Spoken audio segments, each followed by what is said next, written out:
تو انہوں نے وہاں پر یہ جب قیام پذیر تھے تو وہاں پر انہوں نے اپنا جو ہے وہ کیا اس کو کہیں گے کہ یہ والا نیٹ ورک بنایا ہوا تھا، اور اس نیٹ ورک نے ان کو جو تھا وہ لمحے لمحے کی خبر دینا شروع کر دی۔ اب یہ وہاں پر جا کے سیٹل ہو گئے کچھ دنوں کے لیے۔ وہاں پر گئے تو ان کے جو مخبر کہہ لیں، ان کا نیٹ ورک جو کہہ لیں، انہوں نے وہاں پر کچھ نقل و حرکت دیکھی۔ وہ جو نقل و حرکت تھی وہ انسانی نقل و حرکت تھی۔ ان کے لوگوں نے، جو صحافی ہیں جن کے قتل کرنے کی سازش تیار کی گئی ہے، ان کے لوگوں نے ان لوگوں سے پوچھا جو وہاں پر آئے تھے کہ آپ لوگ کون ہیں؟ تو انہوں نے کہا کہ جی کہ ہم وائلڈ لائف والے ہیں۔ پھر ان کو بتایا گیا، انہوں نے اپنے سورسز کے ذریعے محکمہ وائلڈ لائف والوں کے ساتھ رابطہ کیا کہ آپ کے لوگ اس ایریا میں، پرٹیکولر جو ایریا ہے وہاں پر کوئی بندے کسی مشن کے اوپر ہیں، کوئی جاب کر رہے ہیں، کوئی ٹاسک کر رہے ہیں۔ تو انہوں نے کہا کہ اس طرح کا کچھ نہیں ہے۔ تو یہ جو کہانی ہے وہ سناتے سناتے انہوں نے یہ بھی انکشاف کیا کہ کوئی ایک بڑا با اثر سیاست دان ہے جس نے یہ سارا کام کیا ہوگا ہے۔ پھر وہ مچھیروں کا بھی انہوں نے ذکر کیا کہ وہ فشنگ کرنے نکلے، جو وہاں پر صحافی جن کا قتل کا منصوبہ ہے وہ وہاں پر گئے، وہ قتل کر تو وہاں پر ان کی کچھ مچھیروں سے ملاقات ہوئی۔ تو اس طرح کی وہاں پر باتیں، تو انہوں نے پھر فیصلہ کیا کہ وہ ذرا آگے پیچھے ہو جائیں۔ میں نے یہ سارا جو ہے گفتگو سننے کے بعد میں نے فہد شہباز صاحب سے رابطہ کیا، تو کچھ ہماری آف دی ریکڈ باتیں ہوئیں، اور آف دی ریکڈ باتوں میں بھی میں نے ان سے یہ جاننے کی، بالکل فہد شہباز صاحب اس کی گواہی دیں گے کہ میں نے جاننے کی کوشش نہیں کی کہ وہ صحافی کون ہے۔ باتوں باتوں میں ہوتا ہے نا پوچھتا ہے کہ وہ کون ہے، میں نے ان سے یہ بالکل ان کو خریدنے کی کوشش نہیں کی۔ وہ جو رپورٹر کرتے ہیں نا کہ ادھر ادھر کی کر کے وہ بات نکلوانے کی کوشش کرتا ہے، بالکل میں نے ان سے صرف ایک بات جو کہی وہ میں آپ کے ساتھ شیئر کر دوں۔ میں نے ان سے پوچھا کہ فہد، میں آپ کو، ایک تو یہ کہ میں آپ کا معترف ہوں، میں آپ کا فین ہوں، اور میں سمجھتا ہوں کہ آپ ٹھیک جرنلسٹ ہیں، آپ ٹھیک جرنلزم کرتے ہیں، آپ بڑے میچور ایک جرنلسٹ ہیں۔ تو آپ، میرا یہ خیال ہے کہ میں پوچھنا یہ چاہتا ہوں کہ آپ کسی کے ہاتھوں استعمال تو نہیں ہو گئے؟ انہوں نے اس کی تردید کی۔ میرے لیے بس یہی ان سے پوچھنا کافی تھا۔ کچھ باتیں جو ہیں میں نے پھر ان سے اجازت چاہی، جو انہوں نے مجھ سے باتیں کی تھی، تو میں نے کہا کہ میں ان کو کچھ آن دی ریکارڈ لے کے آنا چاہتا ہوں۔ تو ایک بات تو یہی تھی جو میں نے ان سے پوچھی تھی، وہ میں نے آپ سے شیئر کر دی کہ آپ استعمال تو نہیں ہوئے۔ پھر انہوں نے کہا کہ جی دیکھیں کہ بات یہ ہے، جو آن دی ریکارڈ ہماری بات ہوئی، انہوں نے کہا کہ اچھا یہ میں نے بات کیوں ان سے پوچھی کہ آپ استعمال تو نہیں ہوگے کسی کے ہاتھ سے۔ دیکھیں کہ جرنلسٹ جو ہوتا ہے وہ خبر دیتا ہے۔ اب یہ خبر تو اس حد تک ٹھیک ہے کہ ان سے کسی نے بات کی، ہم سے بھی نا، اچھا جرنلسٹ کا یہ ہوتا ہے، اس سے کوئی 50 بندے ملاقات کرتے ہیں اور وہ اپنی مرضی، اور جرنلسٹ کو پتہ بھی ہوتا ہے کہ یہ مجھے استعمال کرنے کی کوشش کر رہا ہے، اور پھر جرنلسٹ جو ہے وہ اپنی جو بھی اس نے ٹریننگ اس کی ہوتی ہے، استادوں کی جو مار کھائی ہوتی ہے، تو وہ ذرا کوشش کرتا ہے کہ وہ کم سے کم استعمال ہو۔ وہ اپنا فائدہ ڈھونڈتا ہے، جو خبر چلوانا چاہ رہا ہے وہ اپنا فائدہ ڈھونڈ رہا ہوتا ہے، تو درمیان میں رہ کے ایک جو لائنز ہیں جرنلزم کی، ان کے اندر رہ کے وہ آپ تک خبر پہنچاتا ہے۔ کچھ چیزیں تو وہ خود ہی سینسر کر دیتا ہے، اور کچھ چیزیں اس کو اللاجیکل لگ رہی ہوتی ہیں، یا کچھ اس کو ویسے ہی 2 نمبری لگ رہی ہوتی ہے، وہ روک لیتا ہے۔ تو میں نے اس لیے ان سے یہ والی بات کی کہ یہ آپ استعمال تو نہیں ہوگے ان کے ہاتھ، کسی کے ہاتھوں۔ تو انہوں نے اس کی سختی سے تردید کی، انہوں نے کہا کہ نہیں بھائی جان، میں استعمال نہیں ہوا، اور آنے والے دنوں میں جس بندے کی میں نے آپ کے ساتھ خبر شیئر کی ہے، یا جو میں نے پبلک کی ہے خبر، وہ بندہ خود یہ والی بات کر دے گا آن ریکڈ۔ میں نے کہا چلیں ویری گڈ، ٹھیک ہے، ٹھیک ہو گیا۔ اب میں تھوڑا سا اپنا گویڑ لگانا چاہ رہا ہوں کہ یہ کیا چیز ہے۔ فہد شہباز صاحب جو ہیں، انہوں نے جو خبر دی ہے، انہوں نے تو بنو ان جو کسی نے کہا وہ انہوں نے بتا دیا۔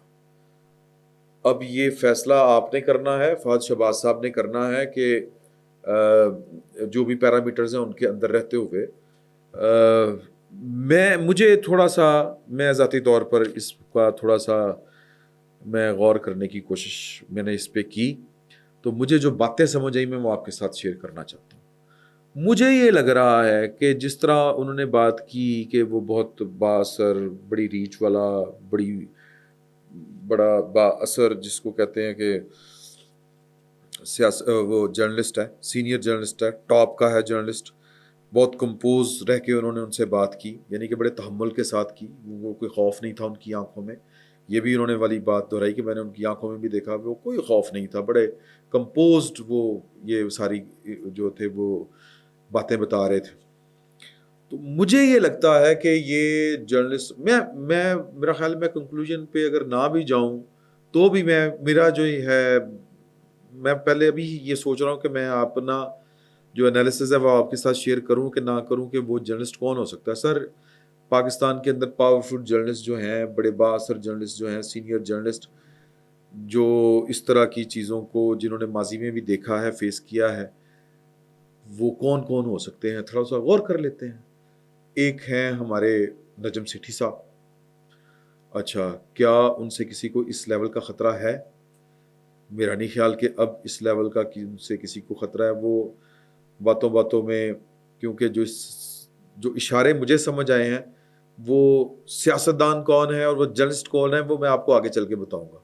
تو وہ آج کل جو گفتگو کر رہے ہیں اس میں تو زرداری صاحب کے علاوہ، پیپلز پارٹی کے علاوہ تو شاید وہ کسی کو اس طرح کوئی ایشو نہیں ہوگا ان سے، نہ اسٹیبلشمنٹ کو کوئی ایشو ہوگا، میرا نہیں خیال۔ یا ہو سکتا ہے کہ اسٹیبلشمنٹ کو ماضی میں بھی ان کے ساتھ رہے ہیں، خصوصاً شجاع پاشا صاحب نے ان کا بڑا پیچھا کیا تھا اور پھر بھی ان کو کروایا، بڑا کچھ کیا تھا، وہ پاکستان سے باہر چلے گئے تھے۔ دوسرا جرنلسٹ مجھے اگر کوئی نظر آتا ہے تو وہ عمران ریاض ہے، جس کے جو غائب بھی ہوا تھا، جو اٹھا بھی لیا گیا تھا۔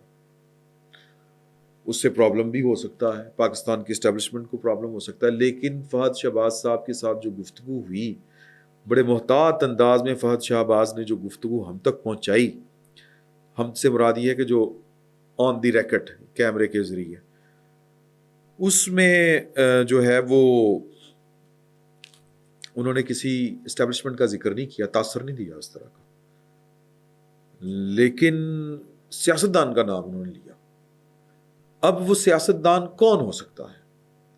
وہ سیاستدان جو ہے وہ بڑی آسانی کے ساتھ اگر ہم نام لیں تو وہ صدر مملکت جناب آصف علی زرداری ہو سکتے، کیونکہ کچھ دن پہلے صدر صاحب نے چیف آف آرمی سٹاف صاحب کے ساتھ ملاقات کی تھی، اور اس ملاقات کی بہت زیادہ جو رنج اور تکلیف ہوئی تھی، وہ رنج ہوا تھا اور تکلیف ہوئی تھی، وہ عمران خان صاحب کو ہوئی تھی۔ جیل میں جو انہوں نے گفتگو کی ہے اس کا انہوں نے حوالہ بھی دیا۔ تو پاکستان کی اسٹیبلشمنٹ کے ساتھ صدر صاحب جو ہیں وہ اسٹیبلشمنٹ کے مسائل بھی سمجھتے ہیں، ان کی پرابلم بھی سمجھتے ہیں۔ تو مجھے یہ لگتا ہے کہ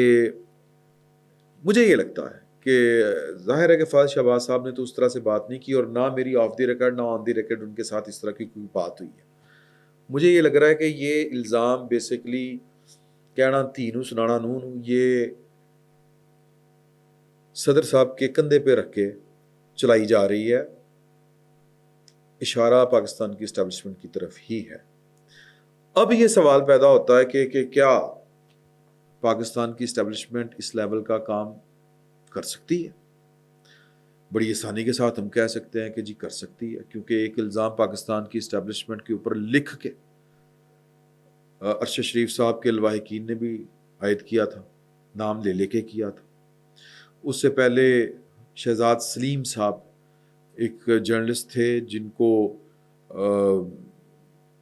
ایک خبر کی پاداش میں وہ غائب ہوئے تھے، پھر وہ پتہ چلا کمیشن وغیرہ ہی بنے تھے۔ اب وہ کوئی کہیں یہ باتیں آن ریکارڈ نہیں آ سکیں، لیکن الزام یہی ہے کہ وہ پاکستان کی اسٹیبلشمنٹ یا ہمارے حساس اداروں نے ان سے انکوائری کرتے ہوئے، ان کی کوئی پہلے سے چوٹ تھی، پھر ان کی لاش ملی تھی، تو وہ کہتے ہیں کہ یہ ایکسیڈنٹلی ہوا تھا، ارادہ نہیں تھا۔ اس طرح کی باتیں سننے کو ملتی ہیں، واللہ عالم بالصواب۔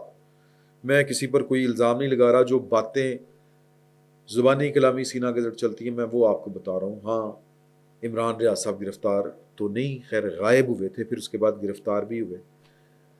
وہ جو ہے وہ اس طرح کی گفتگو بھی کرتے ہیں جو گفتگو کچھ لوگوں کو بہت بری لگتی ہے، اور میرے علم میں ہے کہ اس طرح کی گفتگو بہت سے لوگوں کو بری لگتی ہے.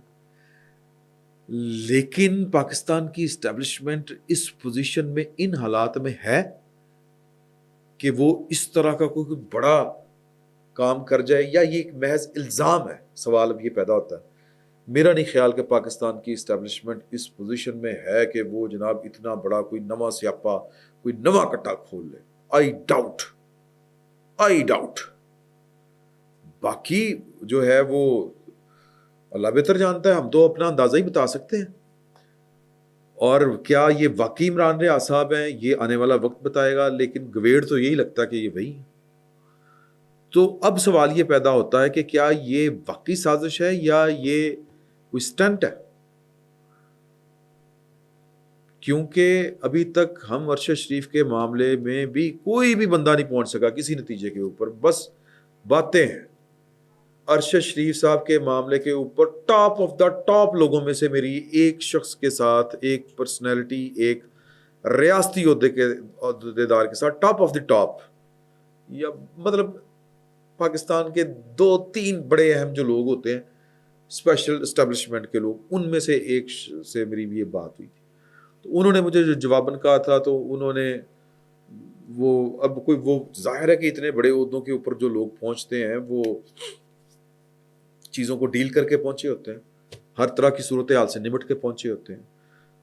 میں اپنی تمام تر وہ جو تجربہ کاری ہے اس کو ملحوظ نظر رکھتے ہوئے یہ بات کر رہا ہوں کہ جب وہ میں نے اچانک سے سوال کیا تھا کہ ارشد شریف لوگوں کو آپ لوگوں نے راستے سے ہٹایا، تو ان کا جو فوری رد عمل تھا وہ حیران کر دینے والا تھا.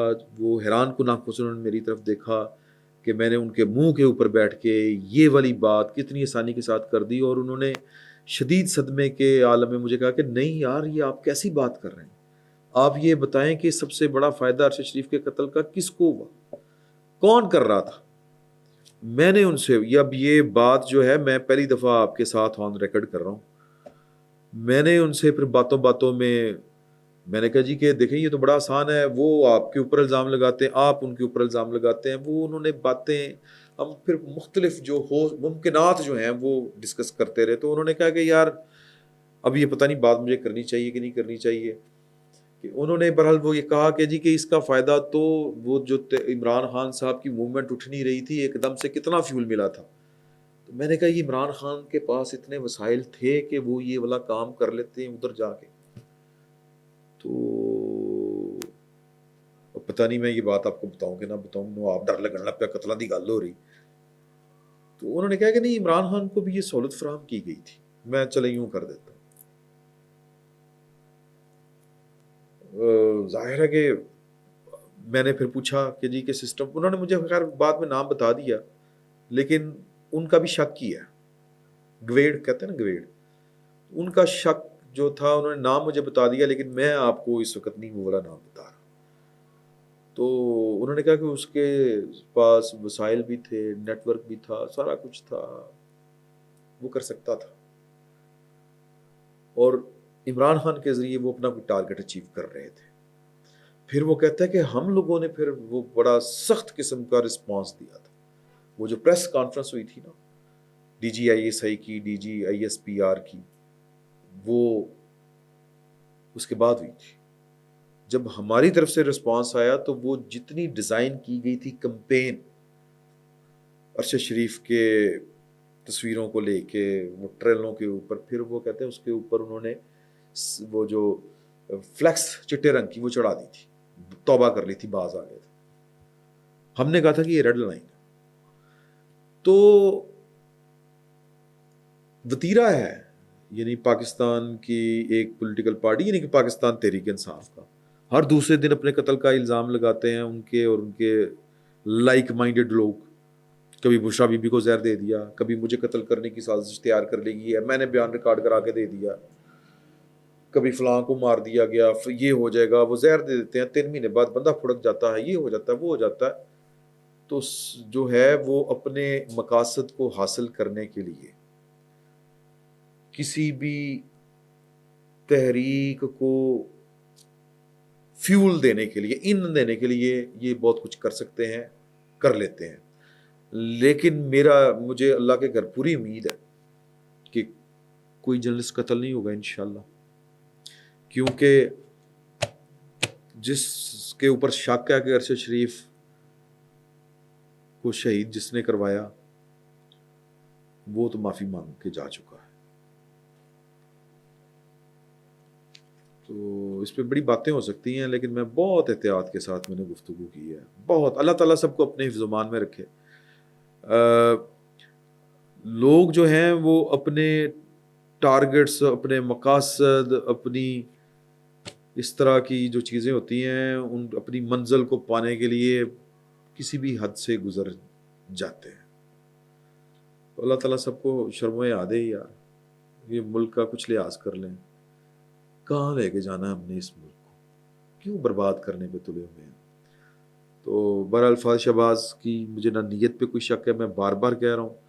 اور فاض شہباز آپ بھی پلیز میری کسی بات، میں نے آپ پہ کوئی بات نہیں کی، مجھے نہ آپ کی صحافت پہ کسی قسم کا کوئی شک ہے، نہ آپ کی نیت کے اوپر کسی قسم کا شک ہے. جس نے آپ کو یہ باتیں بتائی ہیں اگر تو میرا اندازہ ٹھیک ہے تو وہ میں نے کھل کے بتا دی ہیں. باقی واللہ عالم بالصواب. فہد شہباز صاحب اس راز کے امین ہیں. جب تک وہ شخص سامنے نہیں آتا تب تک تو ٹک ٹک ٹک ٹک ٹک ٹک لگی رہے گی. فی الوقت اتنا ہی. بہت بہت شکریہ.